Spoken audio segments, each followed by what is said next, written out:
வேந்தர் தொலைக்காட்சி நேயர்களே, எஸ்ஆர்எம் பல்கலைக்கழகத்தின் தமிழ் பேராயம் நடத்தும் சொல் தமிழா சொல் 2025 கல்லூரி பல்கலைக்கழக மாணவர்களுக்கான பிரம்மாண்ட பேச்சு போட்டி இன்றைக்கு நெல்லை மண்டலத்தில் சதகத்துல்லா அப்பா கல்லூரியில் ரொம்ப சிறப்பான முறையில் நடைபெற்றுட்டு இருக்கு. 2 சுற்றுகள் வெற்றிகரமாக நிறைவடைந்திருக்கு. 2வது சுற்றில் போட்டியிட்ட 32 நபர்களிலிருந்து இறுதி சுற்றுக்கு 16 நபர்கள் தேர்வாகியிருக்காங்க. அந்த 16 நபர்கள் யார் அப்படின்றத இப்போ நடுவர் பெருமக்கள் அறிவிக்க இருக்காங்க. பணிவன் போட்டு நடுவர் பெருமக்கள் அவர்களை மேடை கழிக்கிறேன்.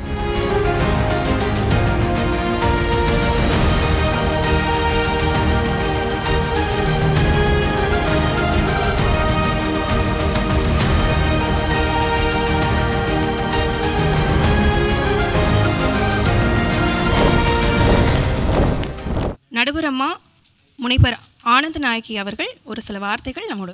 எஸ்ஆர்எம் பல்கலைக்கழகம் தமிழ் பேராயம் இன்று நம்முடைய நெல்லை மண்டலத்தில் சொல் தமிழா சொல் 2025 நிகழ்ச்சியை வெற்றிகரமாக நிகழ்த்தி கொண்டிருக்கின்றார்கள். நாங்கள் இருவரும் வியந்து போனோம். ஏனென்றால் உண்மையிலேயே உங்களுக்கு தலைப்பை கொடுத்து கருத்தை சேகரியுங்கள் என்று 4 நிமிடங்கள் ஒதுக்கி தந்தார்களா அல்லது 40 நிமிடங்கள் ஒதுக்கி தந்தார்களா? அப்படி எங்களை வியக்க வைத்தது. 32 பேர் பேசியிருக்கிறீர்கள். 32 மாணிக்கங்கள் எங்கள் முன்னால் வந்து தங்களுடைய திறமைகளை காட்டியிருக்கின்றன.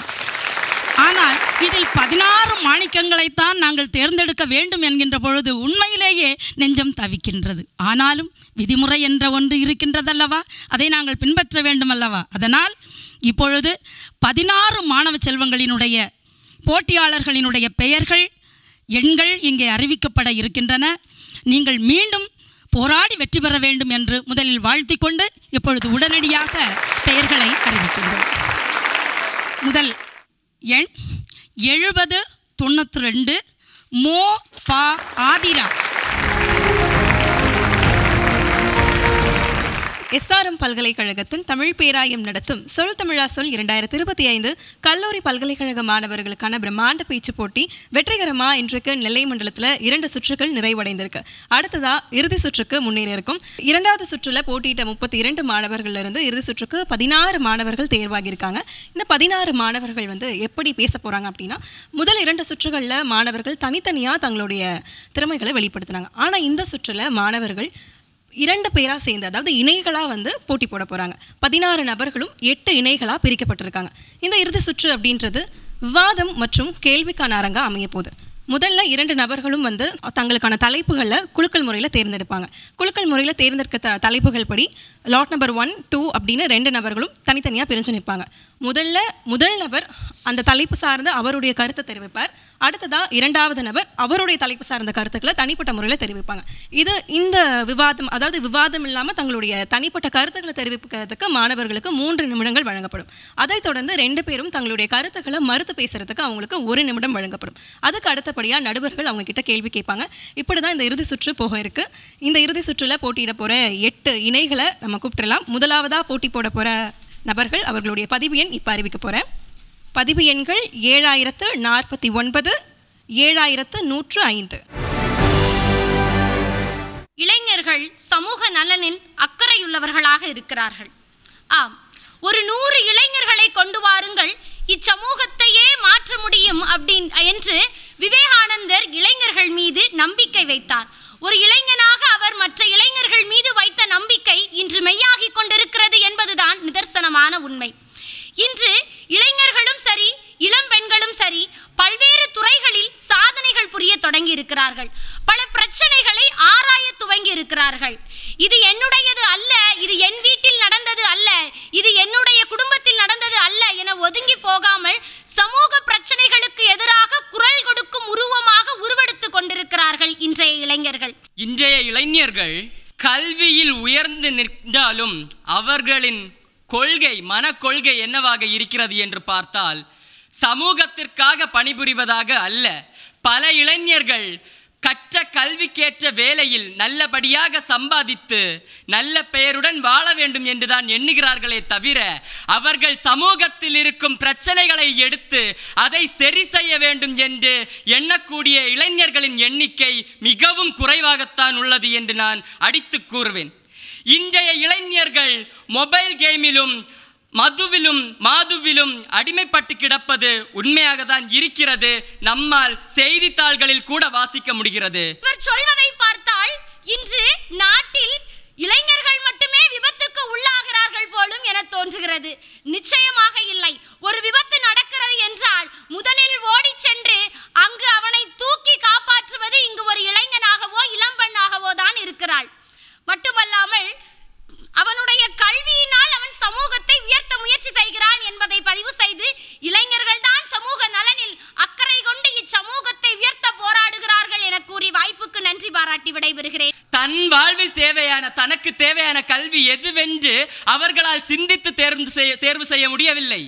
அவர்கள் பெற்றோர் கூறினார்கள், அவர் வீட்டின் எதிரில் உள்ளவர் கூறினார் என்றுதான் ஒரு கல்வியை இன்று பல இளைஞர்கள் தேர்ந்தெடுத்துகிறார்கள். அதை நான் அடித்து கூறுவேன். எந்த ஒரு இளைஞனும் அவனுக்கு பிடித்த கல்வியை தேர்ந்தெடுப்பதில் விகிதம் குறைவாக தான் உள்ளது. ஒரு சிலர் மட்டுமே அவர்களுக்கு பிடித்த கல்வியை தேர்ந்தெடுக்கிறார்கள். தாங்கள் அறிவியலை முழுவதுமாக குறை சொல்வது போல உங்களுடைய பேச்சு அமைந்தது. அறிவியலால் சில தீமைகள் விளைவது உண்மைதான், இல்லை என்று மறுக்கவில்லை. அதற்காக அறிவியலை நாம் புறந்தள்ளி விட முடியுமா? அறிவியலை புறம் தள்ளிவிட முடியாது ஐயா. நான் கூறியது என்னவென்றால், இளைஞர்கள் இருசக்கரம் வாகனம் ஓட்டுவதிலும் அவர்கள் தலைக்கவசம் அணிவதிலும் அறிவியல் இருக்கிறது. ஏனென்றால் அது அவர்கள் தலைக்கு பாதுகாப்பாக இருக்கிறது. அத்தகைய தலைக்கவசத்தை அவர்கள் அணியாத ஒரே காரணத்தினால்தான், சில தேவைப்படும் அறிவியலை கூட அவர்கள் புறம் தள்ளும் காரணத்தினால்தான் இன்று இவ்வளோ பெரிய பிரச்சனைகள் இருக்கிறது. மற்றபடி அறிவியலால் இந்த சமூகத்திற்கு நன்மையும் இளைஞர்களுக்கு நன்மையும் இருக்கு என்பதை நான் கூறிக்கொள்கிறேன். பெண்களுக்கு கொடுக்கக்கூடிய தனிப்பட்ட சுதந்திரம் அவங்களுக்கு ஒரு ஆற்றல் சார்ந்த சமூகத்தை உருவாக்குறதுக்கு உதவுதா அல்லது ஆபத்தை கொடுக்குதா? நிச்சயமா பெண்கள் தன்னுடைய சுதந்திரத்தை நல்ல முறையில் பயன்படுத்தி ஒரு நல்ல சமூகத்தை தான் உருவெடுத்துட்டு இருக்கிறாங்க. தனக்குரிய சுதந்திரத்தை எவனோ ஒருவன் பறித்து வைத்து கொண்டு அதையும் போராடி அவங்க வாங்கி இன்னைக்கு எல்லா துறைகளையும் பெண்கள் சாதிச்சுட்டு தான் இருக்கிறாங்க. இன்னைக்கு இந்த பேச்சு போட்டியில கூட ஆண்களை விட அதிக அளவில் பெண்கள் தான் கலந்து கொண்டு இருக்கிறார்கள் என்று சொன்னால் பெண்கள் சமூக ஆக்கத்துக்காக தனக்கு கொடுக்கப்பட்ட சுதந்திரத்தை பயன்படுத்தி கொண்டிருக்கிறார்கள். அம்மா நன்றி. தூய காற்றை சுவாசித்துக் கொண்டிருக்கும் நெல்லை மண்டலத்தில் வந்தா இங்கு சுற்றுச்சூழல் விழிப்புணர்வு வேண்டும் என்று பேசுவதற்கு இல்லை. எங்களுக்கு இருக்கக்கூடிய சுற்றுச்சூழல் விழிப்புணர்வு நாங்கள் மற்ற நாடுகளுக்கு ஏற்படுத்த வேண்டியதாகிவிட்டது. தலைநகர் டெல்லி போலவா எங்களுடைய மாசு இருக்கிறது? இல்லை. எங்களுடைய தூய காற்றை சுவாசித்து பச்சிளம் குழந்தை கூட ஒற்றை நோய் இல்லாமல் வாழ்ந்து கொண்டிருக்கிறார்கள். தூய காற்றின் பெரும் பகுதி நெல்லை என்று பெயர் பெற்றிருக்கிறது. இந்த மாசு கட்டுப்பாடு மக்களிடையே இருக்க வேண்டாம் என்பதுதான் என்னுடைய பேச்சு. ஏனென்றால் அவர்கள் எங்களுடைய சங்ககால மக்களை பின்பற்றி வாழ்கிறார்கள். அன்றைக்கு இருந்த மாவாட்டுக்கள் இன்று கிரைண்டராக மாறினாலும், அன்றைக்குள்ள ஆட்டுக்கள் இன்றைக்கு மிக்சர் கிரைண்டர்கள் ஆனாலும் எங்கள் மக்கள் அனைவரும் வழியில் தான் நாங்கள் பயணித்துக் கொண்டிருக்கின்றோம். அனைவரும் மின்சாரத்தின் மூலியமாக தான் பயணித்துக் கொண்டிருக்கின்றோம். சுற்றுச்சூழல் பற்றிய விழிப்புணர்வு இன்றைய மக்களிடம் குறைவாகவே இருக்கிறது. ஏனென்றால் இந்த சொல் தமிழா சொல் பேரவை இயற்கை சூழலில் நடந்திருந்தால் சுற்றுச்சூழல் பற்றிய விழிப்புணர்வு தங்களுக்கு இருக்கிறது என்பதை அறிந்திருக்கலாம். ஆனால் குளோரோஃப்ளூரன் கார்பன் நிறைந்த இந்த அவைக்குள் நடந்ததால் சுற்றுச்சூழல் பற்றிய விழிப்புணர்வு எங்கிருக்கிறது? அதை கூட விட்டுவிடலாம். இத்தனை மேடையில் இத்தனை பேர்கள் இருக்கிறோம். அந்த ஒளிக்கதிர்கள் மேலே படும் பொழுது உடம்பில் உள்ள உதிர்ந்த செல் நகைகளுக்கும் கூட நியூக்ளியஸில் இரண்டாக பிளக்கும் தன்மை இருப்பதை அறிந்துமே இன்றைய சுற்றுச்சூழலில் நம்மளுக்கு என்ன விழிப்புணர்வு இருக்கிறது? ஒரு விழிப்புணர்வும் கிடையாது. பாவம் நவீன காலத்தை அடியாத மனிதராய் இருப்பார் போல. சிஎஃப்சி கார்பன் ஆல்டிகளை ஒரு நிமிடம் மேற்கட்டும். ஐயா அந்த ஏசியை போடுங்க. வாய் சொல்லாமலா இருக்கும்? மரத்தை வீடை கட்டுவதற்காக பக்கத்தில் இருக்கக்கூடிய மரங்களை எல்லாம் வெட்டிவிட்டு புண்ணியத்திற்காக மரத்தை நட்டார்களாம். அந்த கதையாக அல்லவா இருக்கிறது? அவர்கள் வருவதற்கு முன் மேக்கப் போட சொன்னார்கள். இயற்கையாக வந்திருந்தால் மேக்கப் போடாம தானே வந்திருக்கும். ஏன் மேக்கப் போட்டார் என்று கேளுங்கள். அழகு கூடுமாம். அழகு என்பது இயற்கை வழி. அதனால் தான் நான் மூஞ்சில் ஒன்று கூட பூசாமல் வந்திருக்கின்றேன். என்னதான் சொல்லிவிட்டு போகட்டுமே, சற்று கூட சுற்றுச்சூழல் விழிப்புணர்வே இல்லாமலே இருக்கிறது. சரி, நான் தான் அந்த காலத்திலேயே இருந்து வந்து விட்டேன், இந்த காலத்தில் தானே வந்திருக்கிறார். அதாவது இந்த ஒளிக்கதிர் வெளியே செல்வதற்கு பதிலாக தன்னுடைய தொண்டையிலிருந்து வரக்கூடிய ஒரே உச்சரிப்பை வைத்து பேச வேண்டியதானே?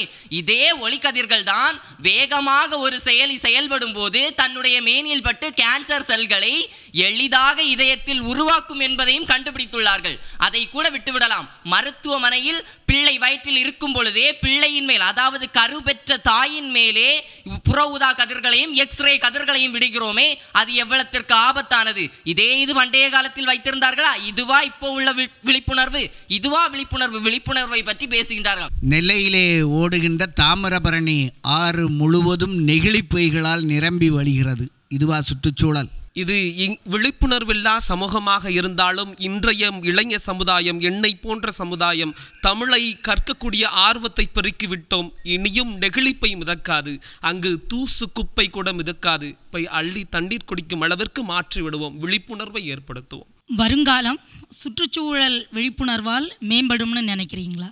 நிச்சயமாக மேம்படும். அதாவது இன்றைய தொழிற்சாலைகளிலும் சரி, அனைத்திலும் சரி, கார்பன் புகைகளை வெளியிடுவதற்கு பதிலாக அனைத்தையுமே, அதாவது உயிரியல் சம்பந்தமாகவே அனைத்தையும் பயன்படுத்துகிறார்கள். அதனால் சுற்றுச்சூழல் மேம்பாடு கண்டிப்பாகவே வெளியில் வரும். இதை அறிய வேண்டுமானால் கன்னியாகுமரியில் உள்ள அனைத்து தண்ணீர் நலவாரிய கட்டளைகளும் அனைத்து தண்ணீரையும் சுத்திகரிக்கப்படுவதற்காக கற்றாழை வேர்களையும் கார்பன் துகள்களையும் பயன்படுத்துகிறார்கள். அதனால் நிச்சயமாக இந்த சமூகம் சுற்றுச்சூழல் விழிப்புணர்வோடு மேன்மேலும் வளரும். நன்றி. மங்கையராய் பிறப்பதற்கே நல்ல மாதவம் செய்திட வேண்டுமம்மா என்கின்றார் கவிமணி தேசிக விநாயகம் பிள்ளை. உயிரெழுத்துக்களின் வரிசையில் கூட யாதுமாகி நிற்பவள் தான் பெண். அதாவது அன்புக்கு நம்மம்மா, ஆடலுக்கோ மாதவி, இசைக்கு சுப்புலட்சுமி அம்மா, ஈகைக்கு புனித வெள்ளையார், உரிமைக்கு லட்சுமி பாய், ஊக்கத்திற்கோ என்னாசிரியர், எளிமைக்கு திரசா, ஏற்றலுக்கு அவ்வை, ஐநாவுக்கு விஜயலட்சுமி பண்டிதர், ஒளி விளக்கிற்கு நைட்டிங்கேல், ஓட்டத்திற்கு பிடி உஷா, ஓட்டத்திற்கு முத்துலட்சுமி அம்மா என பல துறைகளில் வரிசை கட்டி நிற்கின்றனர். இதுவே பெண்களுக்கு போதுமானது என்று நான் சொல்கிறேன். பெண்கள் அடைந்துள்ள முன்னேற்றம் போதுமானது அல்ல.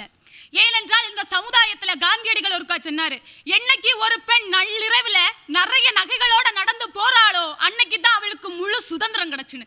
இன்னைக்கு ஒரு பெண்ணால போக முடியுமா? முடியாது. அப்படிப்பட்ட ஒரு சமுதாயத்துல தான் வாழ்ந்துட்டு இருக்கோம். பெண்களுக்கான உரிமைகள் போதுமானது கிடையாது இந்த சமுதாயத்துல. ஆண்கள் உயர்ந்துட்டே தான் போறாங்க, பெண்களும் உயர்ந்துட்டு போறாங்க. ஆனா அதுக்கு மேல அவங்களால போக முடியல. காரணம், அந்த இடத்துல மட்டம் தட்டுவாங்க, நீ ஒரு பொண்ணு அப்படின்னு. அந்த ஒரு காரணத்தினால அந்த பொண்ணுக்கு போதுமான முன்னேற்றம் இந்த சமுதாயத்துல கிடைக்கிறது கிடையாது. குடும்பத்துல கூட பெண்ணுக்கு சம உரிமை கூட மறுக்கப்பட்ட தருணங்கள் அதிகம். ஒரு ஆணும் ஒரு பொண்ணும் ஒரு வீட்டுல இருக்கிறாங்கன்னா அந்த பையனுக்கு பாக்குற அளவு அந்த பொண்ணை பாக்குறது கிடையாது. பையனுக்கு 2 முட்டை வச்சு கொடுக்கறாங்கன்னா பொண்ணுக்கு 1 தான் வச்சு கொடுப்பாங்க.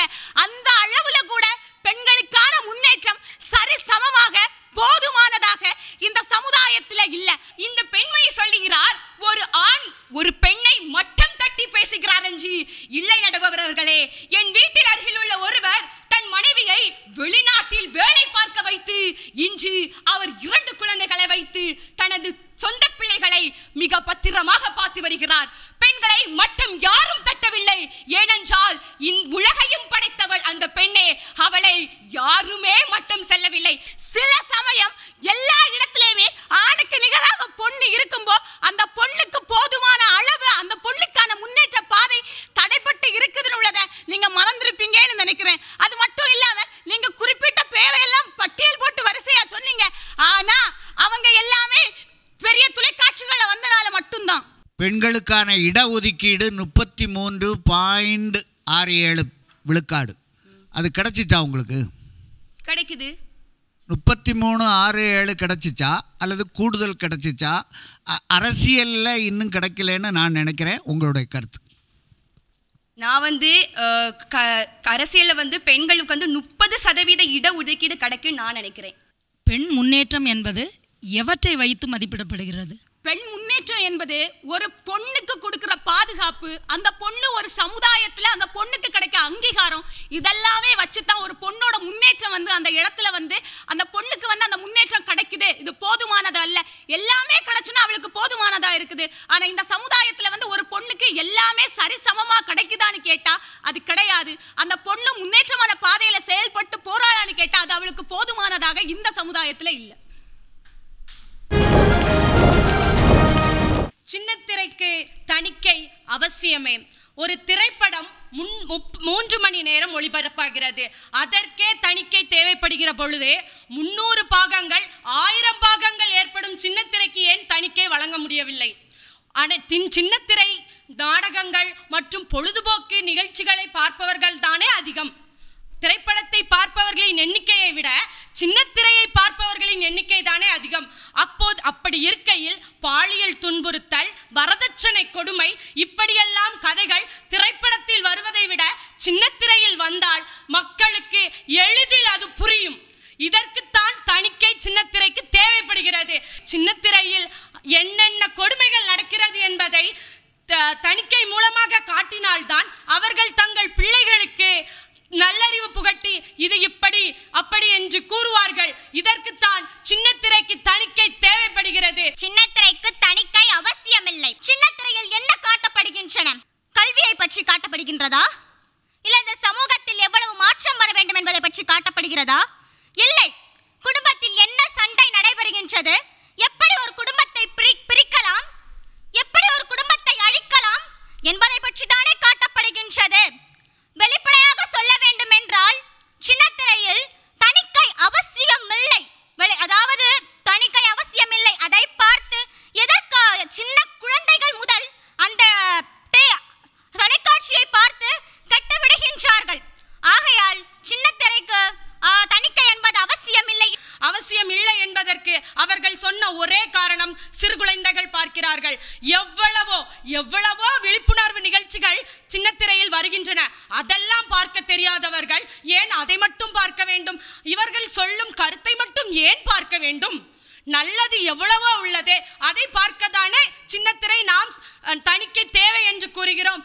சகோதரி, மக்களுக்கு விழிப்புணர்வு தேவைதான். ஆனால் சமுதாயம் குழந்தைகளின் நலனல்லவா பாதிக்கப்படுகின்றது. குழந்தைகள் இன்று படிக்கிறார்களா? இல்லை.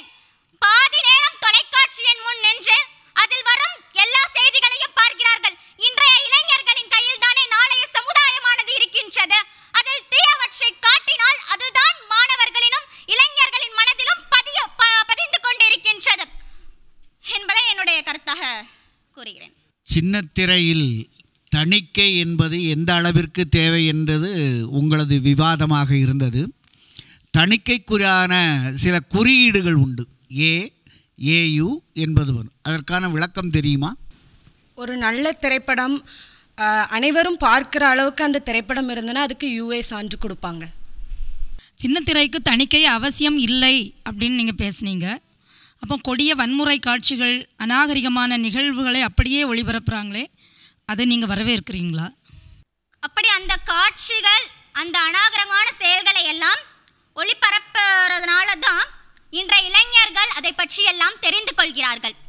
எப்படி சமூகத்திலே விழிப்புடன் இருக்க வேண்டும் என்று வல்லரசு இந்தியாவை உருவாக்க வேண்டும் அல்லவா? அப்பொழுது அதை பற்றியெல்லாம் தெரிந்து கொள்ள வேண்டாமா? அப்துல் கலாம் கண்ட கனவை நிறைவேற்ற வேண்டாமா? அப்பொழுது சமூகம் எப்படி சென்று கொண்டிருக்கிறது என்பதை பற்றியெல்லாம் தெரிந்து கொள்ள வேண்டாமா? அந்த ஆழ்ந்த கருத்துக்களை எல்லாம் நாம் உள்வாங்க வேண்டாமா? சமூகத்தை ஒரு வல்லரசு நாடாக மாற்றுவதற்கு அது தேவைப்படுகிறது அல்லவா?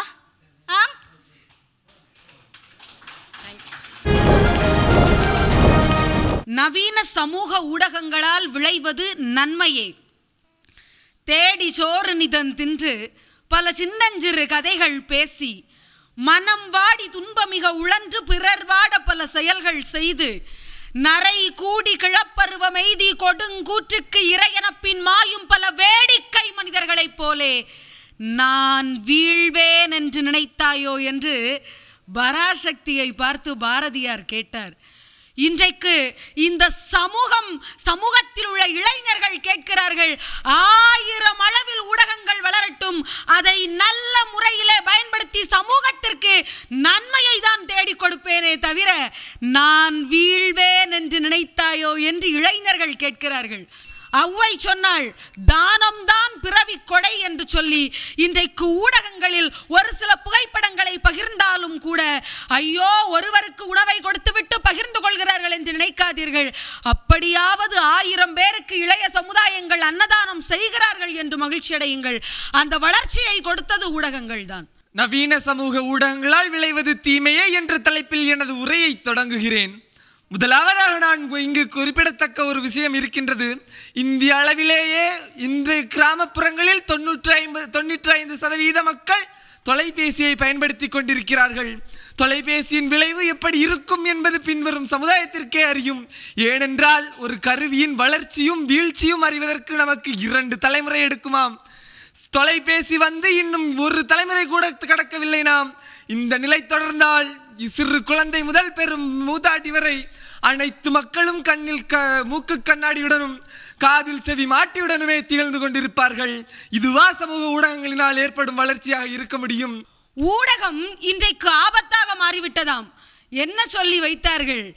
ஒரு ஊடகத்தை பயன்படுத்துகிற போது, செல்லிடப்பேசியை பயன்படுத்துகிற போது 2 அடி தூரத்தில் வைத்து பயன்படுத்த சொன்னார்கள். நாம் என்ன செய்கிறோம்?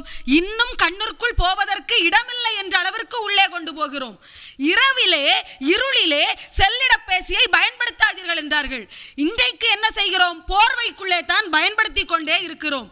அப்போது அது நன்மையை கொடுக்கும் என்றுதான் நீங்கள் நினைக்கிறீர்கள். 2 மீட்டர் தொலைவில் வைத்து தொலைபேசியை பயன்படுத்துவார்களாம். 2 மீட்டர் தொலைபேசியை வைத்து இங்கு யார் பயன்படுத்துகிறார்கள்? அனைவரும் அதனுள் மூழ்கித்தானே கிடக்கிறார்கள். இந்த நிலையில் நாம் எப்படி சமூக ஊடகங்கள் நமது வளர்ச்சிக்கு உதவுகின்றன என்று கூற முடியும்? நவீன சமூக ஊடகங்களில் வருகின்ற செய்திக்கு அந்த அட்மின் தான் பொறுப்பு என்று உள்துறை அமைச்சகம் ஒரு சட்டம் பிறப்பித்தது. அப்படி சட்டம் பிறப்பிக்கின்ற அளவில் ஊடகங்கள் செயல்படுவதாக இருந்தால் அது நன்மை தருவதாக ஏற்றுக்கொள்ளலாமா? ஊடகங்களில் என்னை பொறுத்த வரைக்கும் வரக்கூடிய செய்திகள் 10ஆக இருந்தால் 5 விஷயங்கள் நமக்கு நன்மையை தருவதாக வருகிறது. 5 விஷயங்கள் சகோதரன் கூறியதை போன்று ஆபாச வீடியோக்கள் கூட வரலாம். நாம் எதை தேர்ந்தெடுத்து கொள்கிறோம் என்பதில் நம்முடைய வாழ்க்கையின் வெற்றி இருக்கிறதே தவிர, அங்கே வந்துவிட்டது அதை பார்த்து எனக்கு என் வாழ்க்கையில் பிழையாகியது என்று சொல்வது நம்மீது உள்ள பிழை என்று நான் கருதுகிறேன். நவீன ஊடகங்களால் தீமைன்னு நீங்கள் சொன்னீங்க. 1000 நூல்களில் உள்ள நல்ல கருத்துக்களை கூட அரை மணி நேரத்தில் நாம் தெரிஞ்சுக்கிறோம் இல்லையா? அது எப்படி தீமைன்னு நீங்கள் சொல்கிறீங்க? அம்மா, உங்களுடைய கேள்வி நியாயமானது. அது ஒரு திரையிசை பாடல் உண்டு, தேடல் என்பது உள்ளவரை வாழ்வில் ருசி இருக்கும். அதாவது எந்த ஒரு பொருளாக இருந்தாலும் அதனை தேடி பிடித்து படித்தால்தான் அது புரியும், அதன் அவசியமும் அருமையும் தெரியும். ஆனால் இன்று உள்ளங்கையில் உலகம் இருக்கின்றது. அந்த உலகத்தை நாம் சரிவர பயன்படுத்த வேண்டும். ஆனால் இந்த காலகட்டத்தில் அனைத்துமே நம்மிடம் கிடைப்பதனால் அந்த தேடல் என்பது குறைந்திருக்கிறது. அதனால் அது தீங்கு என்று கூறுகிறேன் நான். குடும்பத்தில் மன உறுதி மிக்கவர்கள் ஆண்களே. குடும்பத்தில் எந்த பிரச்சனையாக இருந்தாலும் மனைவி என்பவள் மனைவியாக இருக்கட்டும், மகளாக இருக்கட்டும், யாராக இருந்தாலும் அந்த பிரச்சனைகளை ஊதி ஊதி பெரியப்படுத்துவது பெண்கள் தான். ஆனால் ஆண்கள் சிறிய பிரச்சனையாக இருந்தாலும் அந்த பிரச்சனைகளை தைரியத்தோடு மன உறுதியோடு எதிர்கொள்ளும் சக்தி ஆண்களுக்கு மட்டும்தான் இருக்கிறது. ஆம், குடும்பத்தில் மாமியார் மருமகள் சண்டைகளை நாம் நன்கு அறிவோம். இதில் நடுவில் கிடந்து பாடாய்ப்படும் மத்தளத்திற்கு 2 பக்கமும் அடி என்பார்கள். அதுபோல ஆண்களுக்கு 2 பக்கமும் அடி இருக்கும். ஆனால் அவை அனைத்தையும் சரி செய்து குடும்பத்தில் இணைத்து மனைவியையும் அம்மாவையும் ஒன்று சேர இணைத்து வாழ்க்கையை வழிநடத்தும் ஒரு மன உறுதி உடைய ஒரு ஆணின் தியாக உணர்வை வார்த்தைகளால் கூற இயலாது. குடும்பத்தில் மன உறுதி மிக்கவர்கள் பெண்களே. பெண்கள் மன உறுதியும் உடல் வலிமையும் மிக்கவர்கள். இன்று எந்த துறையில் தான் பெண்கள் இல்லை? எல்லா துறைகளிலும் பெண்கள் முன்னேறி கொண்டே இருக்கின்றார்கள். அதற்கு மிக முக்கிய காரணம் பெண்களின் உடல் வலிமையை தாண்டி அவர்களுடைய மன வலிமை. பெண்கள் மென்மையானவர்கள், பூ போன்றவர்கள் என்றெல்லாம் சொல்வதெல்லாம் வெறும் கட்டுக்கதையை அன்றியது உண்மை இல்லை. காலம் காலமாக அதையை சொல்லியதற்கு அவர்களை பழக்கி விட்டோமே தவிர அவர்கள் உறுதி இல்லாதவர்கள் இல்லை. உறுதி இல்லாத பெண் எப்படி அவ்வளவு பெரிய ஒரு பிரசவ வலியை தாங்குவாள்? அப்படிப்பட்ட ஒரு பிரசவ வலியை தாங்க அவளாயிருப்பாள். உடல் வலிமையிலும் சரி, மன வலிமையிலும் பெண்ணே சிறந்தவள். குழந்தையின் எதிர்காலம் சிறப்பாக அமைய வேண்டும் என்று 10 மாதம் ஒரு பெண் கருவில் சுமக்கிறார். ஆனால் அந்த குழந்தையின் வாழ்க்கை சிறக்க வேண்டும் என்று ஒவ்வொரு ஆணும் வாழ்க்கை முழுவதும் குழந்தைகளுக்காக தங்களது நேரங்களை செலவு செய்கிறார்கள். தூக்கம் எழும்பியதிலிருந்து சமையலாக இருக்கலாம், பிள்ளைகளை பள்ளிக்கு அனுப்புவதாக இருக்கலாம், கணவனுக்கு வேண்டியதை செய்வதாக இருக்கலாம். அவள் தூங்க செல்வது நாம் எல்லோரும் தூங்க சென்ற பின்பே செல்கிறாள். அத்தனையும் செய்து முடித்துவிட்டு தனது உடல் வலியை போக்க தைலத்தை தடவிக்கொண்டு தூங்கும் பெண்கள் எத்தனையோ எத்தனையோ. ஆடவர்களுடைய மனத்திட்பம் மிக அருமையாக நீங்க சொன்னீங்க. எனக்கு ஒரு ஐயப்பாடு. வீட்டில் விருந்தினர் வந்து விட்டார்கள், 4 பேர் சாப்பாடு இருக்கு, வந்தது 10 பேர், அந்த அம்மா 10 பேரையும் சமாளிக்குது. அப்போ யார் மன உறுதியும் அந்த பாராட்டையும் பெறுகிறார்கள்? ஆனால் அது செய்ய முடியுமா? ஆனால் நிச்சயம் செய்ய முடியும். ஏங்க போய் இப்போ கூட 10 பேர் வந்திருக்காங்க, சமையலுக்கு வாங்கிட்டு வாங்க அப்படின்னா நிச்சயமாக ஆண்கள் அந்த நேரத்தில் நிச்சயமாக சமாளிக்க முடியும், ஆண்களாலும் சமாளிக்க முடியும். இல்லை என்றால் ஆண் தனக்கு வேண்டாம், வந்தவர்களுக்காக பரிமாறட்டும், வந்தவர்கள் மனம் நிறைந்து சாப்பிடட்டும் என்பது தமிழர் பண்பாடு. அதுபோல ஆண்கள் முதலில் வந்தவர்களுக்காகவும் பரிமாற முடியும். பெண்களை மதி மந்திரிகள் அப்படின்னு நீங்கள் சொன்னீங்க. நிறைய இடங்களில் அவங்க மதிக்கா மந்திரிகளாக மாறி குடும்பங்கள் சிதைகிறதுக்கு காரணமாகறாங்களே, அதை பற்றி? மதிக்கா மந்திரிகளாக மாறுகிறார்கள் என்று சொல்கிறோம். ஆனால் அவர்களுக்கு அங்கு நடக்கின்ற கொடுமைகளும் அவர்கள் எப்படிப்பட்ட பிரச்சனைகளை அங்கு சந்திக்கிறார்கள் என்பது நாம் அங்கு சென்று பார்த்தாலே நமக்கு தெரியும். நாம் வெளி பிம்பத்தை மட்டும் வைத்துக்கொண்டு எளிதாக சொல்லிவிடுகிறோம் அவர்கள் மதியா மந்திரிகளாக இருக்கிறார்கள் என்று. மதி மந்திரிகளாகத்தான் இருக்கிறார்கள். முடிந்தவரை சமாளிக்கிறார்கள், முடியாத போது வெளியே வருகிறார்கள். அப்போது நீங்கள் அவர்களை மதிக்கா மந்திரிகள் என்ற பட்டம் கொடுத்து அவர்களை பரிகசிக்கிறீர்கள்.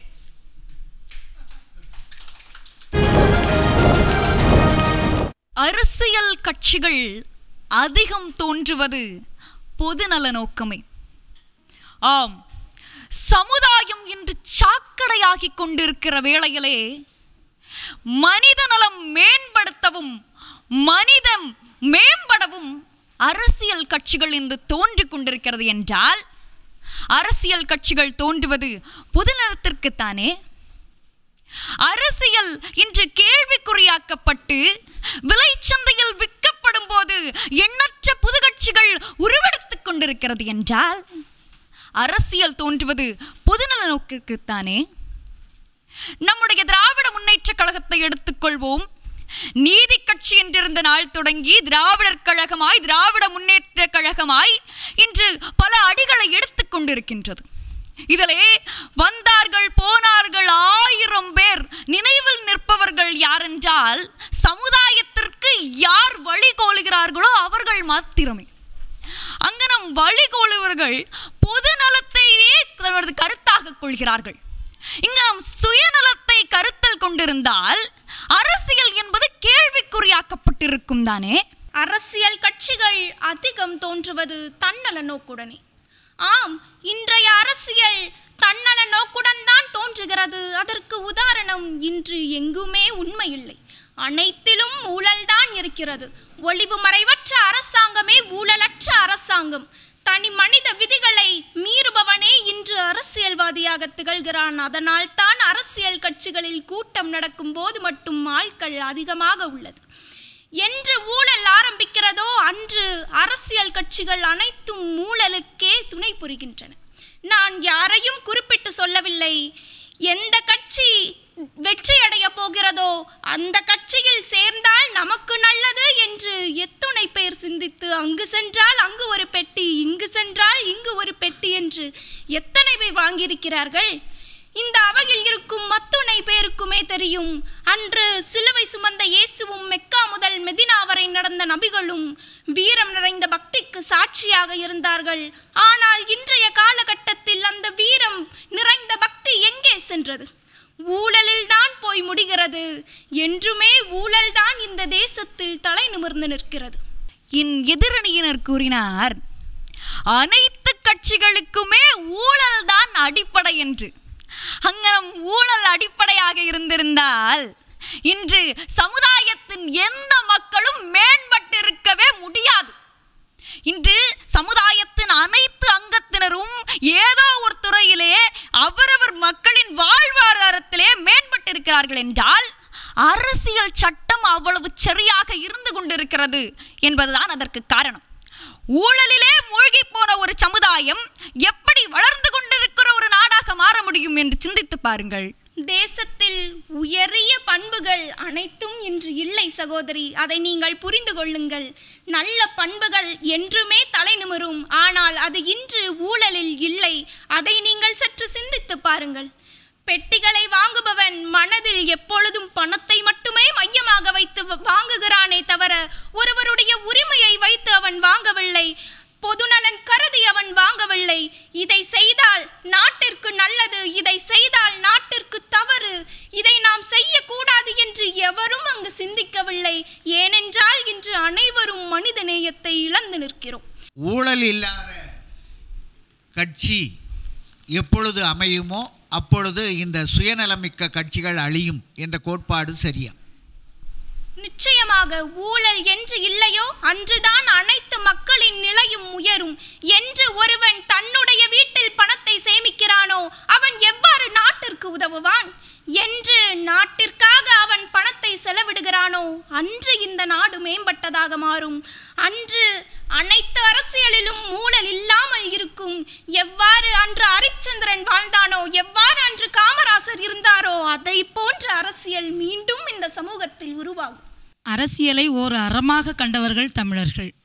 இன்று அது அவ்வாறு மதிக்கப்படுகிறதா? அறமாக மதிக்கப்படுகிறதா? அரசியலில் ஏதேனும் ஒரு மாற்றம் வந்து விடாதா, மக்களின் வாழ்வு மேம்பட்டு விடாதா என்பதுதான் ஒவ்வொரு இளைஞனின் கண்ணோட்டமாக இருக்கிறது. அதனால் தான் புதுக்கட்சிகள் அங்கு உருவெடுத்துக் கொண்டிருக்கிறது. அந்த புதுக்கட்சிகள் உருவெடுத்து மக்களின் நலனே அங்கே கண்ணோட்டமாக இருக்கும் போது நிச்சயமாக அரசியல் அறம்தான். வரதட்சணை இன்றும் தொடர்வதற்கு பெரிதும் காரணம் கொடுப்பவர்களே. கற்பனை செய்து பாருங்கள், கொடுப்பவர்களை.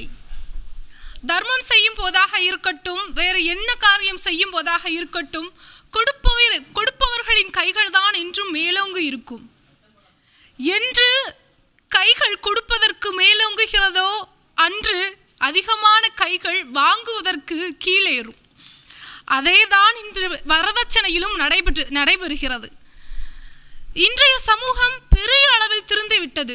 மாப்பிள்ளை வீட்டார் வரதட்சணை எல்லாம் எனக்கு வேண்டாம், பெண் மட்டும் போதும், பத்திரமாத்து தங்கம் அவள், வரதட்சணை எதற்கு என்றால் கூட பெண் வீட்டார் ஐயையோ, என் பெண்ணிற்கு நிச்சயம் நான் வரதட்சணை கொடுத்துதான் கல்யாணம் முடிப்பேன், வரதட்சணை கொடுத்தால் தானே எனக்கு ஒரு மானம் மரியாதை மதிப்பு எல்லாம் இருக்கும் என்கிறார்கள். கால கொடுமை இது. வரதட்சணை வேண்டாம் என்று கூறினும் கூட கொடுப்பேன் என்று ஒற்றை காலில் நின்று கல்யாணம் பண்ணி கொடுக்கும் சமுதாயமாக நாம் மாறிவிட்டோம். ஒருபுறம் அவர்கள் வரதட்சணை கொடுத்து கொண்டே இருக்கிறார்கள், மறுபுறம் பேசுகிறார்கள் வரதட்சணை கொடுப்பது தவறு என்று. என்னதான் இருந்தாலும் பெற்ற மனம் பித்துதானே. என் மகள் என்றும் சிறப்பாக இருக்க வேண்டும் என்று அவர்கள் வரதட்சணையை கொடுக்கத்தான் செய்வார்கள். வரதட்சணை இன்றும் தொடர்வதற்கு பெரிதும் காரணம் வாங்குபவர்களே. மங்கையராய் பிறப்பதற்கே மாதவம் செய்திடல் வேண்டுமென்றால் என் தங்கையும் தமக்கையும் என்ன தவம் செய்தினரோ, எத்தனையோ இடர்களில் இன்று சிக்கி தவிக்கின்றனர். அதில் ஒன்றுதான் இந்த வரதட்சணை பிரச்சனை. திருமணம் என்று வந்துவிட்டால், திருமண பேச்சு என்று வந்துவிட்டால், வரன் பார்க்கிறார்களோ இல்லையோ, பெண் வீட்டிலிருந்து எத்தனை சவரன் வரதட்சணையாக கொடுக்கிறார்கள் என்பதையே இன்று பெரிதும் பலர் பார்த்து வருகிறார்கள். இதனால் குடும்பத்தில் எண்ணற்ற பிரச்சனைகள் நிகழ்ந்து கொண்டிருக்கிறது. கூட்டு குடும்பங்கள் எல்லாம் இன்று தனி குடும்பங்களாக மாறிவிட்டன என்றால் அதற்கு காரணம் வரதட்சணை கொடுப்பவர்களே, வரதட்சணை வாங்குபவர்களே. மருமகன் இன்ஜினியர் படித்திருந்தால் நான் 10 லட்சம் கொடுப்பேன், அவர் சின்ன இன்ஜினியராக இருந்தால் 5 லட்சம் கொடுப்பேன் என்று கொடுப்பவர்கள் தான் முதலில் ஆரம்பிக்கிறார்களே தவிர வாங்குபவர்கள் ஆரம்பிப்பது இல்லை. என் மருமகன் பெரிய உத்தியோகத்தில் இருக்கிறான், அவனுக்கு நான் ஒரு பேருந்து வாங்கி கொடுக்க முடியாவிட்டாலும் பரவாயில்லை, சிறிய அளவிலாவது 4 சக்கர வாகனம், முடியாவிட்டாலும் 2 சக்கர வாகனமாவது நான் வாங்கி கொடுத்து அவர் அதிலிருந்து அந்த தொழிற்சாலைக்கோ அவள் வேலை பார்க்கும் இடத்திற்கோ செல்லும் போதுதான் என் மருமகன் போகிறான் பார் நான் வாங்கி கொடுத்த வாகனத்தில் என்று நான் மார்தட்டி சொல்ல முடியும் என்பது என் கருத்தாக உள்ளது. அம்மா, இதெல்லாம் கொரோனா காலகட்டத்துக்கு முன்னாடி சொல்லியிருந்தா கூட நான் நம்பியிருப்பேன். கொரோனா காலகட்டத்துக்கு அப்புறம் திருமணம் நடத்துறதையே மிகப்பெரிய செலவா பார்க்குறோம். மீண்டும் ஒரு கொரோனா வந்துடாதா, 4 பேருக்கு மட்டும் சொல்லி சிம்பிளா திருமணத்தை முடிச்சிட முடியாதான்ற எண்ணத்தோடு இருக்கிறவங்க வரதட்சணையை வீட்டில் போய் கொடுத்தாங்களாம். என் பெண்ணை நான் இந்த காலகட்டத்திலையும் கூட ஒரு மருத்துவரா படிக்க வச்சிருக்கேன், இன்ஜினியரா படிக்க வச்சிருக்கேன் என்ற எண்ணத்தோடு மருமகன் வீட்டில் அனுப்புகிறார்கள். அதுவே பெருமையாக இன்றைய பெற்றோர்களும் கருதுகிறார்கள். வரதட்சணை கொடுப்பதால் பெருமை அல்ல, வரதட்சணை என்னும் படத்தை கொடுக்காமல் அந்த பணத்தை வைத்து தன் பெண்ணின் அறிவையும் ஆற்றலையும் வளர்ப்பதே அவரது பெருமை. விரலுக்கு ஏற்ற வீக்கம், அதில் நாம் தவறும்போது தான் இந்த வரதட்சணையே ஏற்படுகிறது என்பது ஒரு கோட்பாடு இல்லையா? நீங்கள் அதிக உயர் ஐஏஎஸ் மாப்பிள்ளை வேணும்னா நீங்கள் அந்த இது கொடுத்தா ஆகணும். எனவே வாங்குபவரை நாம் குறை சொல்ல முடியாது என்று எங்கள் கருத்து. ஐயா, வரதட்சணையே வேண்டாம் அப்படின்றது தான் எங்களுடைய கருத்து. உயர்ந்த மாப்பிள்ளைகிட்ட போனால் இவ்வளோ வரதட்சணை கொடுக்கணும், குறைந்த மாப்பிள்ளைகிட்ட போனால் இவ்வளோ வரதட்சணை கொடுக்கணுன்ற எண்ணமே எங்களுக்கு வேண்டாம். வரதட்சணையே வேண்டாம். மகனுக்கும் மகளுக்கும் பிடித்திருந்தால் திருமணம் வைத்துக் கொள்ளட்டும், அவர்கள் பல சொத்தை சேர்த்து சம்பாதித்துக் கொள்கிறார்கள். வரதட்சணை என்பது வேண்டாம். அப்படியும் அவர்கள் பிரச்சனை பண்ணார்கள் என்றால் அதற்கு காரணம் வாங்குபவர்கள் மட்டுமே. திருமண பந்தம் அப்படின்னாலே தென் மாவட்டங்களில் வரதட்சணையை வச்சு தான் நிர்ணயிக்கப்படுது. வரதட்சணை தேவைன்னு நினைக்கிறீங்களா? வரதட்சணை நிச்சயமாக தேவையில்லை என்றுதான் நான் நினைக்கிறேன். அது என்னுடைய கருத்து, என் தனிப்பட்ட கருத்து. ஆனால் ஒரு சில இடங்கள் இருக்கின்றன, பெண் குறைந்தபட்சம் இந்த அளவு கொண்டு போனால்தான் அவளுடைய மாமியார் வீட்டில் சிறப்பாக இருப்பாள் என்று நம் தமிழர்களிடையே இன்னும் அந்த எண்ணம் இருக்கிறது. அதற்காக அவரவரின் விருப்பப்படி வரதட்சணை என்று சொல்லாமல் விருப்பப்பட்டால் கொடுக்கலாம், விருப்பமில்லை என்றால் அது தேவையில்லை. அதை நீங்கள் வரதட்சணையாக பார்க்க வேண்டிய அவசியமும் இல்லை, அன்பு பரிசாக கூட பார்க்கலாம். ஆனால் அந்த அன்பு பரிசு என்பது அந்த வீட்டால் கொடுக்க முடிந்த அளவாக இருக்க வேண்டும்.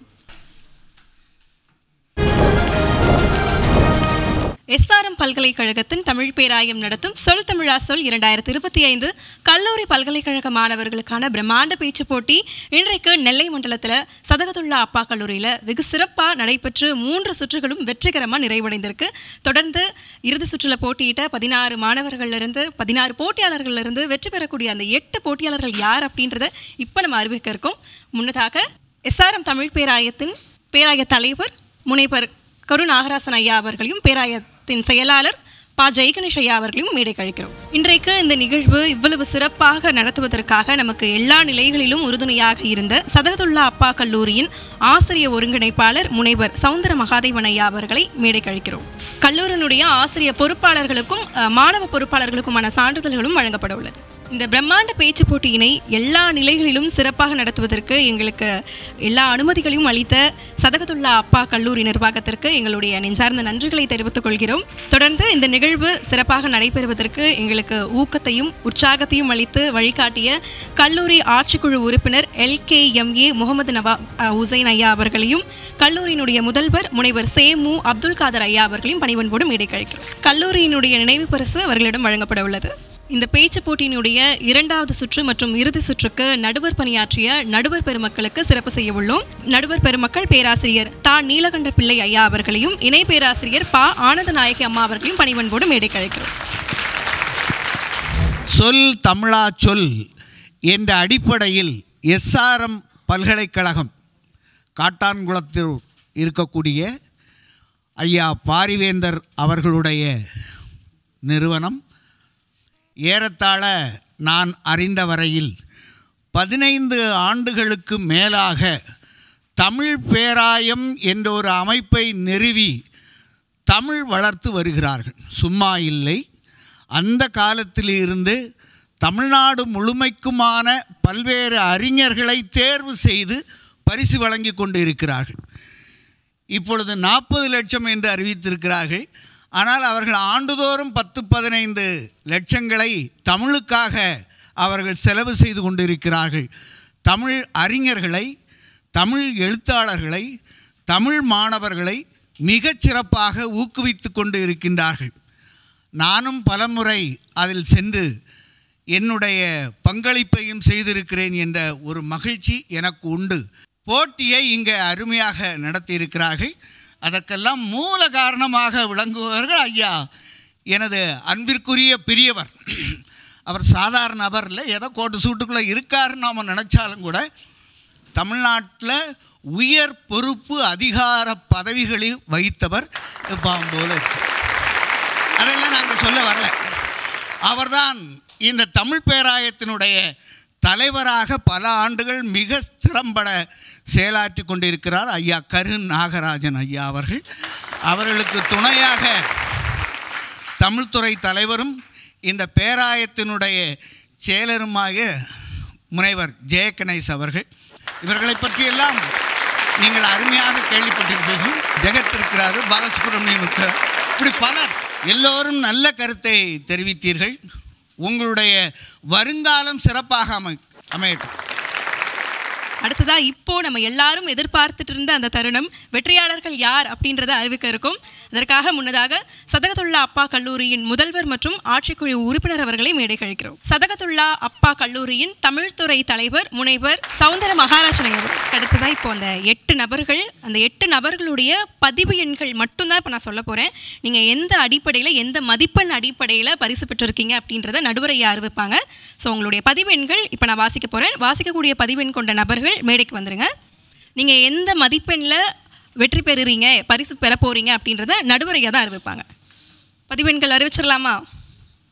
எல்லாரும் ஆர்வத்தோட இருக்கீங்களா?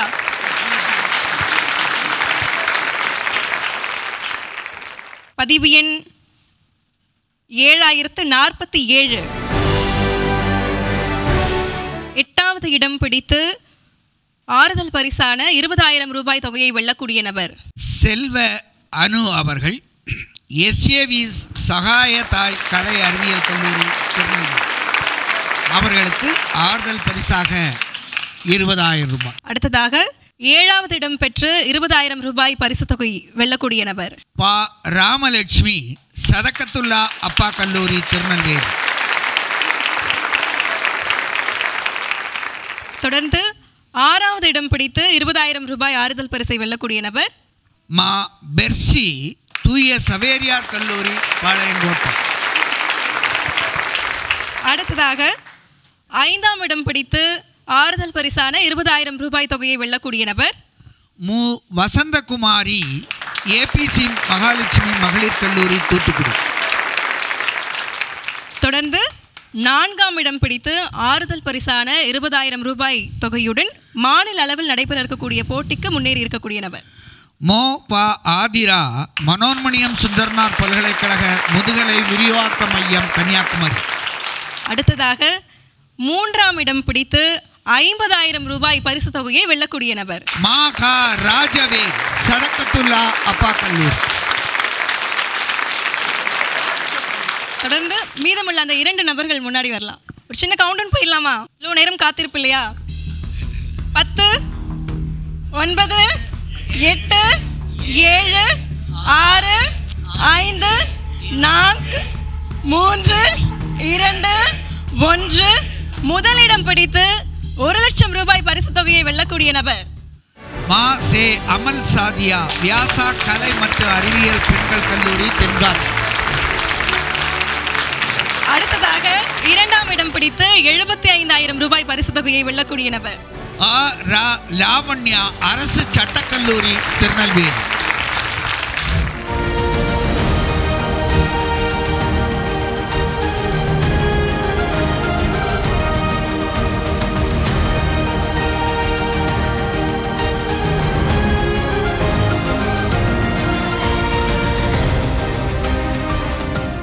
பேராசிரியர் பெருந்தகை முனைவர் கரு நாகராஜன் அவர்கள் இந்த பேராயத்தினுடைய தலைவராக நெடுந்தூரம் பயணம் செய்து சதகத்துல்லா அப்பா கல்லூரிக்கு வருகை தந்து நம்முடைய மாணவர்களை எல்லாம் ஊக்கப்படுத்திய பேராசிரியர் கரு நாகராஜன் அவர்களுக்கு நம்முடைய கண்ணியத்திற்குரிய ஆட்சிக்குழு உறுப்பினர் அவர்கள் பொன்னாடை போர்த்துகிறார்கள். ஐயா அவர்கள் ஒரு சாதனையாளராக திகழ்ந்து கொண்டிருக்கிறார்கள். தமிழ் கூறு நல்லுலகத்திலே அவர்களுடைய பணி அளவிடற்கு அரிய பணியை அவர்கள் செய்து கொண்டிருக்கிறார்கள். அவர்களுக்கு சதகத்துல்லா அப்பா கல்லூரியின் சார்பில் நன்றியை தெரிவித்துக் கொள்கிறோம். நன்றி ஐயா. எங்களுடைய கண்ணியத்திற்குரிய தாளாளர் அவர்கள் எழுதியிருக்கக்கூடிய அறிவுப் பணியில் அரை நூற்றாண்டு என்கிற புத்தகத்தை இப்போது முதல்வர் அவர்கள் அவர்களுக்கு பரிசளிக்கிறார்கள். நன்றி. பேராசிரியர் ஜெய்கணேஷ் அவர்கள் பேராயத்தினுடைய செயலாளர் அவர்களுக்கு நம்முடைய முதல்வர் அவர்கள் பொன்னாடை பொருத்தி அவர்களை வருக வருக என்று வரவேற்கிறார்கள். பல நாட்களாக இந்த நிகழ்வுக்கு துணை புரிந்த பேராசிரியர் ஜெய்கணேஷ் அவர்கள் மிகச்சிறந்த தொலைக்காட்சி நிகழ்வுகள் எல்லாம் பங்கேற்று மிக அருமையாக நிகழ்வுகள் தந்து கொண்டிருக்கக்கூடியவர்கள், எழுத்தாளர், பேச்சாளர். அவர்களுக்கு சதகத்துல்லா அப்பா கல்லூரியின் சார்பில் நன்றியை தெரிவித்துக் கொள்கிறோம். நன்றி ஐயா. திரு பாலசுப்ரமணியன் அவர்களை மேடைக்கு அன்போடு அழைக்கிறோம். பேராயத்தினுடைய பாலசுப்ரமணியன் அவர்களை நன்றியோடு நினைத்து பார்த்து நம்முடைய ஆட்சிக்குழு உறுப்பினர் அவர்கள் ஐயாவுக்கு அவர்களுக்கு பொன்னாடை போர்த்துகிறார்கள். ஜெகத் ரட்சகன் ஐயா அவர்களை அன்போடு அழைக்கின்றோம். ஜெகத் ஐயா அவர்கள் கடந்த மாதமே நம்முடைய கல்லூரிக்கு வந்து இந்த நிகழ்வுகளை எல்லாம் ஒருங்கிணைத்து பம்பரமாக அவர்கள் சுற்றி இருக்கிறார்கள். அவர்களுக்கு நம்முடைய முதல்வர் அவர்கள் பொன்னாடை பொருத்தி அவர்களை வருக வருக என்று அவர்களை வரவேற்று நன்றி சொல்லுகின்றார்கள். திரு ரஞ்சன் அவர்களை மேடைக்கு அன்போடு அழைக்கிறோம்.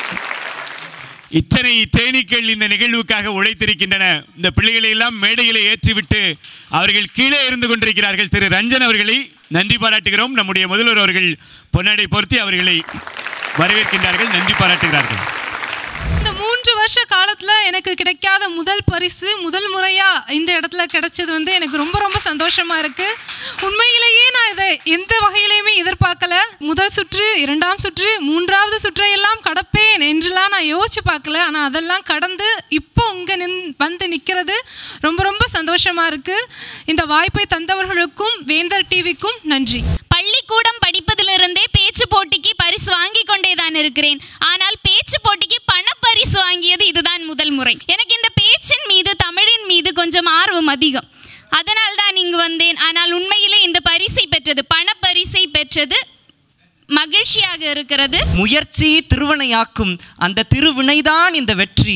இந்த வெற்றி வாய்ப்பை எனக்கு ஏற்படுத்தி தந்த அத்துணை பேருக்கும் நன்றி. குறிப்பாக என்னுடைய கல்லூரிக்கு நான் இந்த தருணத்தில் மாபெரும் நன்றியை தெரிவித்துக் கொள்ள வேண்டும் என்று விரும்புகிறேன். என்னுடைய கல்லூரி முதல்வர், துறை தலைவர்கள், பேராசிரியர்கள் அத்துணை பேருக்கும் என்னுடைய நெஞ்சார்ந்த நன்றிகள்.